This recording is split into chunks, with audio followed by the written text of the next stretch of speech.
ওম শান্তি। আজিৰ তাৰিখ 9 জুলাই 2024 বৰ্ষ।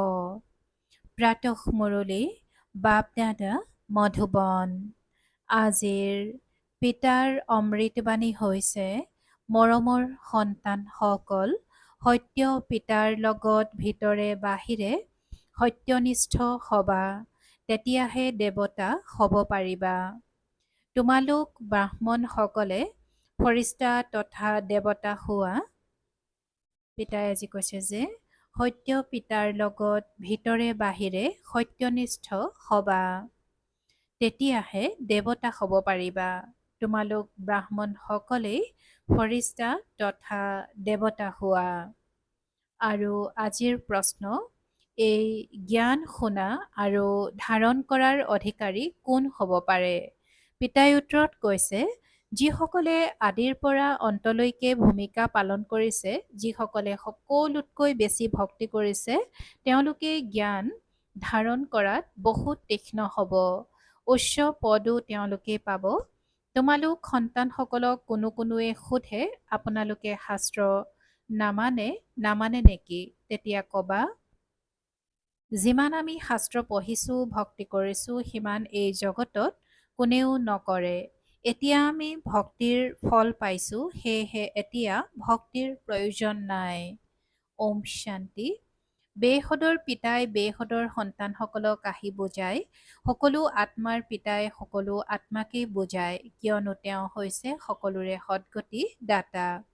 যিসকল আত্মা আছে, সকলোৱে জীৱ আত্মা বুলিয়েই কোৱা হ'ব।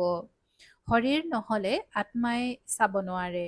যদিও ড্ৰামাৰ পৰিকল্পনা অনুসৰি পিতাই স্বৰ্গ স্থাপনা কৰি আছে, কিন্তু পিতাই কয়, মই স্বৰ্গ প্ৰত্যক্ষ নকৰোঁ। স্বৰ্গ যাৰ বাবে তেওঁলোকেই চাব পাৰে। তোমালোকক পঢ়াই আকৌ মইতো কোনো শৰীৰ ধাৰণ নকৰোঁ, তেন্তে শৰীৰ অবিহনে কেনেকৈ চাব পাৰিম? এনেকুৱা নহয় যে য'তে ত'তে বিৰাজমান হৈ আছোঁ, সকলো প্ৰত্যক্ষ কৰি থাকোঁ। নহয়, পিতাই কেৱল তোমালোক সন্তানসকলক প্ৰত্যক্ষ কৰে, যিসকলক ফুল কৰি তুলি স্মৃতিৰ যাত্ৰা শিকায়। যোগ শব্দটি হৈছে ভক্তিৰ। জ্ঞান দিওঁতা হৈছে এজনেই জ্ঞানৰ সাগৰ। তেওঁকেই সদ্গুৰু বুলি কোৱা হয়। বাকী সকলো হৈছে গুৰু। সত্য শুনাওঁতা, সত্যখণ্ড স্থাপনা কৰোঁতা তেওঁৱে। ভাৰত সত্যখণ্ড আছিল, তাত সকলো দেৱী দেৱতাই নিবাস কৰিছিল। তোমালোক এতিয়া মনুষ্যৰ পৰা দেৱতা হৈ আছা, সেয়েহে সন্তানসকলক বুজাই সত্য পিতাৰ লগত ভিতৰে বাহিৰে সত্যনিষ্ঠ হ'ব লাগে। প্ৰথমতেতো খোজে প্ৰতি অসত্য আছিল। যদিহে স্বৰ্গত উচ্চ পদ পাব বিচৰা, তেন্তে সেই সকলোবোৰ এৰিব লাগে। যদিও স্বৰ্গলৈ বহুতেই যাব, কিন্তু পিতাক জানিও বিকৰ্ম বিনাশ যদি নকৰা, তেন্তে শাস্তি ভোগ কৰি হিচাপ নিকাচ নিষ্পত্তি কৰিব লাগিব। তেতিয়া পদো কম পাবা। পুৰুষোত্তম সংগম যুগত ৰাজধানী স্থাপনা হৈ আছে। ৰাজধানী সত্য যুগত নতুবা কলি যুগত স্থাপনা হ'ব নোৱাৰে, কিয়নো পিতা সত্যযুগ অথবা কলি যুগত নাহে। এইটো যুগক কোৱা হয় পুৰুষোত্তম কল্যাণকাৰী যুগ। ইয়াতেই পিতা আহি সকলোৰে কল্যাণ কৰে। কলিযুগৰ পাছত সত্যযুগ আহিব, সেয়েহে সংগম যুগো নিশ্চয় লাগে। পিতাই কৈছে, এয়া হৈছে পতীত পুৰণি সৃষ্টি। গায়নো আছে দূৰণিৰ দেশৰ নিবাসী। তেনেহলে পৰৰ দেশত নিজৰ সন্তানক ক'ত পাব? পৰৰ দেশত পৰৰ সন্তানহে পায়। তেওঁলোকক ভালদৰে বুজায়। মই কাৰ শৰীৰত প্ৰৱেশ কৰোঁ, নিজৰো পৰিচয় দিওঁ, আৰু যাৰ শৰীৰত প্ৰৱেশ কৰোঁ তেওঁকো বুজাওঁ যে এইটো তোমাৰ বহুত জন্মৰ অন্তিম জন্ম। এয়া কিমান স্পষ্ট। ইয়াত এতিয়া তোমালোক হৈছা পুৰুষাৰ্থী, সম্পূৰ্ণ পবিত্ৰ নহয়। সম্পূৰ্ণ পবিত্ৰসকলক ফৰিস্তা বুলি কোৱা হয়। যি পবিত্ৰ নহয়, তেওঁক পতীত বুলিয়ে কোৱা হ'ব। ফৰিস্তা হোৱাৰ পাছত আকৌ দেৱতা হয়গৈ। সূক্ষ্মলোকত তোমালোকে সম্পূৰ্ণ ফৰিস্তা দেখিবলৈ পোৱা, তেওঁলোককেই ফৰিস্তা বুলি কোৱা হয়। সেয়েহে পিতাই বুজায়, সন্তানসকল, এজন অল্ফকেই স্মৰণ কৰিব লাগে। অল্ফ মানে বাবা, তেওঁক আল্লাহ বুলিও কোৱা হয়। সন্তানসকলে বুজি পায় যে পিতাৰ পৰা স্বৰ্গৰ উত্তৰাধিকাৰ পোৱা যায়। স্বৰ্গ কেনেকৈ ৰচে? স্মৃতিৰ যাত্ৰা আৰু জ্ঞানৰ দ্বাৰা। ভক্তিত জ্ঞান নাথাকে।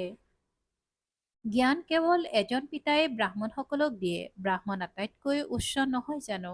এতিয়া তোমালোক হৈছা ব্ৰাহ্মণ, আকৌ লুটিবাগৰ মৰা খেল খেলিবা। ব্ৰাহ্মণ, দেৱতা, ক্ষত্ৰিয়, ইয়াক কোৱা হয় বিৰাট ৰূপ। বিৰাট ৰূপ। কোনো ব্ৰহ্মা বিষ্ণু শংকৰৰ বুলি কোৱা নহয়। তাত আটাইতকৈ উচ্চ ব্ৰাহ্মণটো নাই। পিতা ব্ৰহ্মাৰ শৰীৰত আহে, এয়াতো কোনেও নাজানে। ব্ৰাহ্মণ কুলেই হৈছে সৰ্বোত্তম কুল। যেতিয়া পিতা আহি পঢ়ায়, পিতাই শূদ্ৰসকলকতো নপঢ়ায়, ব্ৰাহ্মণসকলকে পঢ়ায়। পঢ়াবলৈও সময় লাগে। ৰাজধানী স্থাপনা হ'ব। তোমালোক উচ্চৰো উচ্চ পুৰুষোত্তম হোৱা। নতুন সৃষ্টি কোনে ৰচিব? পিতাই ৰচিব। এইটো পাহৰি নাযাবা। মায়াই তোমালোকক পাহৰাই দিয়ে। মায়াৰটো কামেই এইটো। জ্ঞানত ইমান হস্তক্ষেপ নকৰে, স্মৃতিত থকাৰ ক্ষেত্ৰতহে কৰে। আত্মা বহুত মলিনতাৰে ভৰি আছে। সেয়া পিতাৰ স্মৃতি অবিহনে পৰিষ্কাৰ হ'ব নোৱাৰে। যোগ শব্দটিক লৈ সন্তানসকল বৰ বিবুদ্ধিত পৰে। এনেকৈ কয় যে বাবা মোৰ যোগ নালাগে। বাস্তৱত যোগ শব্দটি হৈছে সৎযোগীসকলৰ। সন্ন্যাসীয়ে কয় ব্ৰহ্মৰ লগত যোগ লগোৱা। এতিয়া ব্ৰহ্ম তত্ত্বটো বৰ বিশাল। যেনেকৈ আকাশত তৰা দেখা পোৱা যায়, তেনেকৈ তাতো সৰু সৰু তৰাৰ নিচিনা আত্মাসকল আছে। সেয়া হ'ল আকাশৰ ওপৰত, য'ত সূৰ্য চন্দ্ৰৰ ৰশ্মি নাই। তেন্তে চোৱা তোমালোক কিমান সৰু সৰু ৰকেট। সেইবাবে বাবাই কয় প্ৰথমে আত্মাৰ জ্ঞান দিব লাগে। সেয়াটো একমাত্ৰ ভগৱানেহে দিব পাৰে। এনেকুৱা নহয় যে কেৱল ভগৱানক নাজানে, আত্মাকো নাজানে। ইমান সূক্ষ্ম আত্মাত ৮৪ জন্মৰ অবিনাশী ভূমিকা নিহিত হৈ আছে। ইয়াকে প্ৰকৃতি বুলি কোৱা হয়। অন্য একো বুলি ক'ব নোৱাৰি। আত্মাই ৮৪ চক্ৰত পৰিক্ৰমা লগায়ে থাকে। প্ৰত্যেক ৫,০০০ বছৰৰ পাছত এই চক্ৰ পুনৰাবৃত্তি হৈয়ে থাকে। এয়া ড্ৰামাত নিৰ্ধাৰিত হৈ আছে। সৃষ্টি অবিনাশী, কেতিয়াও বিনাশ নহয়। সেই লোকসকলে দেখুৱায় ডাঙৰ প্ৰলয় হয়, আকৌ শ্ৰীকৃষ্ণই আঙুলি চুহি চুহি আহঁতৰ পাতত আহে। কিন্তু এনেকুৱা জানো হয়? এয়াতো নিয়মৰ বাহিৰত। মহাপ্ৰলয় কেতিয়াও নহয়। এটা ধৰ্মৰ প্ৰতিষ্ঠা আৰু অনেক ধৰ্মৰ বিনাশ, এয়া চলিয়েই থাকে। এই সময়ত মুখ্য তিনিটা ধৰ্ম আছে। এয়াটো হৈছে কল্যাণকাৰী সংগম যোগ। পুৰণি সৃষ্টি আৰু নতুন সৃষ্টিৰ মাজত দিন-ৰাতিৰ পাৰ্থক্য আছে। কালি নতুন সৃষ্টি আছিল, আজি পুৰণি হ'ল। কালিৰ সৃষ্টিত কি আছিল, এয়া তোমালোকে বুজিব পাৰা। যিটো ধৰ্মৰ হয়, তেওঁ সেইটো ধৰ্মহে প্ৰতিষ্ঠা কৰে। তেওঁলোকতো কেৱল এজনেই আহে, বহুত নহয়, পাছত ধীৰে ধীৰে বৃদ্ধি হয়। পিতাই কয় তোমালোক সন্তানসকলক কোনো কষ্ট নিদিওঁ। সন্তানসকলক কেনেকৈ কষ্ট দিম? অতি মৰমৰ পিতা নহয় জানো? কয় মই তোমালোকৰ সদ্গতিদাতা, দুখহৰ্তা, সুখকৰ্তা হওঁ। স্মৰণো মোক এজনকে কৰা। ভক্তিমাৰ্গত কি কৰি দিলে? মোক কিমান গালি দিয়ে। এনেকৈ কয় যে ঈশ্বৰ এজনেই। সৃষ্টিৰ চক্ৰও এটাই। এনেকুৱা নহয় যে আকাশত কোনোবা জগত আছে, আকাশত তৰা আছে। মনুষ্যইটো ভাবে এটি এটি তৰাত সৃষ্টি আছে। মনুষ্যইটো ভাবে যে এটি এটি তৰাত সৃষ্টি আছে, তলতো সৃষ্টি আছে। এই সকলোবোৰ হ'ল ভক্তিমাৰ্গৰ কথা। উচ্চৰো উচ্চ ভগৱান এজনেই। এনেকৈ কয়ো যে গোটেই সৃষ্টিৰ আত্মাসকল তোমাতেই গথা আছে। এয়া যেন মালা। ইয়াক বেহদৰ ৰুদ্ৰমালা বুলিও ক'ব পাৰি। সূতাৰে বন্ধা আছে, গায়ন কৰে, কিন্তু একো বুজি নাপায়। পিতা আহি বুজায় সন্তানসকল মই তোমালোকক অলপো কষ্ট নিদিওঁ। এয়াও শুনাইছে যে যিসকলে প্ৰথমে ভক্তি কৰিছে তেওঁলোকেই জ্ঞানত তীক্ষ্ণ হ'ব। ভক্তি বেছিকৈ কৰিছে, গতিকে ফলো তেওঁলোকে বেছি পাব লাগে। কোৱা হয় ভক্তিৰ ফল ভগৱানে দিয়ে, তেওঁ হ'ল জ্ঞানৰ সাগৰ। তেন্তে নিশ্চয় জ্ঞানৰ দ্বাৰাই ফল দিব। ভক্তিৰ ফলৰ বিষয়ে কোনেও নাজানে। ভক্তিৰ ফল হ'ল জ্ঞান, যাৰ দ্বাৰা স্বৰ্গৰ উত্তৰাধিকাৰ সুখ পোৱা যায়। গতিকে ফল দিয়ে, অৰ্থাৎ এজন পিতায়ে নৰকবাসীৰ পৰা স্বৰ্গবাসী কৰি তোলে। ৰাৱণৰ বিষয়েও কোনেও নাজানে। কয়ও যে এইখন হৈছে পুৰণি সৃষ্টি। কেতিয়াৰ পৰা পুৰণি হ'ল তাৰ হিচাপ কোনেও উলিয়াব নোৱাৰে। পিতা হ'ল মনুষ্য সৃষ্টিৰূপী বৃক্ষৰ বীজৰূপ। সত্য, তেওঁৰ কেতিয়াও বিনাশ নহয়। সেই বৃক্ষজোপাক ওলোটা বৃক্ষ বুলি কোৱা হয়। পিতা ওপৰত আছে। আত্মাসকলে পিতাক ওপৰত দেখি মাতে। শৰীৰেতো মাতিব নোৱাৰে। আত্মাটো এটা শৰীৰ এৰি আন এটা শৰীৰত গুচি যায়। আত্মাৰ বৃদ্ধিও নহয় আৰু হ্ৰাসো নহয়। আত্মাৰ বৃদ্ধিও নহয় আৰু হ্ৰাসো নহয়। আৰু কেতিয়াও মৃত্যু নহয়। এই খেল ৰচি থোৱা আছে। গোটেই খেলৰ আদিম মধ্য অন্তৰ ৰহস্য পিতাই শুনাইছে। আস্তিকো কৰি তুলিছে। এয়াও শুনাইছে যে এই লক্ষ্মীনাৰায়ণৰ এই জ্ঞান নাই, তাততো আস্তিক নাস্তিকৰ বিষয়ে জ্ঞাতই নহয়। এই সময়ত পিতাই সেই অৰ্থ বুজায়। নাস্তিক বুলি তেওঁক কোৱা হয় যিয়ে পিতাক ৰচনাৰ আদি মধ্য অন্তক আৰু সময় সীমাক নাজানে। এই সময়ত তোমালোক আস্তিক হৈছা, তাত এইটো কথাই নাথাকে। খেল হয় নহয়, যিটো কথা 1 ছেকেণ্ডত হয় সেয়া আকৌ দ্বিতীয়টো ছেকেণ্ডত নহয়। ড্ৰামাত টিক টিক হৈ থাকে। যি অতীত হ'ল চক্ৰ ঘূৰি থাকিব। চিনেমাৰ ক্ষেত্ৰত যেনেকুৱা হয় 2 ঘণ্টা বা 3 ঘণ্টাৰ পাছত পুনৰাই সেইখন চিনেমাই হুবহু পুনৰাবৃত্তি হ'ব। ঘৰ আদি ভাঙি দিয়ে আকৌ দেখিবা। সাজি থোৱা আছে, সেয়াই হুবহু পুনৰাবৃত্তি হয়। ইয়াত বিভ্ৰান্ত হোৱাৰ কথাই নাই। মুখ্য কথা হ'ল সকলো আত্মাৰ পিতা হৈছে পৰমাত্মা। আত্মা পৰমাত্মা বিচ্ছিন্ন হৈ থাকিল বহুকাল। বিচ্ছিন্ন হয় ইয়ালৈ আহে ভূমিকা পালন কৰিবলৈ। তোমালোক পুৰা 5,000 বছৰ বিচ্ছিন্ন হৈ আছিলা। তোমালোক মৰমৰ সন্তানসকলে আদিৰ পৰা অন্তলৈকে ভূমিকা পাইছা। সেয়েহে তোমালোককে বুজায়। জ্ঞানৰো তোমালোক অধিকাৰী হোৱা। সকলোতকৈ বেছি ভক্তি যিসকলে কৰিছে জ্ঞানতো তেওঁলোকেই তীক্ষ্ণ হ'ব, পদো উচ্চ পাব। প্ৰথমে এক শিৱ বাবাৰ ভক্তি কৰে, তাৰ পাছত দেৱতাসকলৰ, আকৌ পাঁচতত্বৰো ভক্তি কৰে। ব্যভিচাৰী হৈ যায়। এতিয়া বেহদৰ পিতাই তোমালোকক বেহদত লৈ যায়। তেওঁলোকে আকৌ বেহদৰ ভক্তিৰ অজ্ঞানতাত লৈ যায়। এতিয়া পিতাই তোমালোক সন্তানসকলক বুজায়, নিজক আত্মা বুলি বুজি মোক এক পিতাক স্মৰণ কৰা। তথাপিও ইয়াৰ পৰা বাহিৰলৈ গ'লে মায়াই পাহৰাই দিয়ে। যেনেকৈ গৰ্ভত পশ্চাতাপ কৰে, মই এনেকুৱা নকৰোঁ, বাহিৰলৈ আহিলে পাহৰি যায়। ইয়াতো তেনেকুৱাই হয়।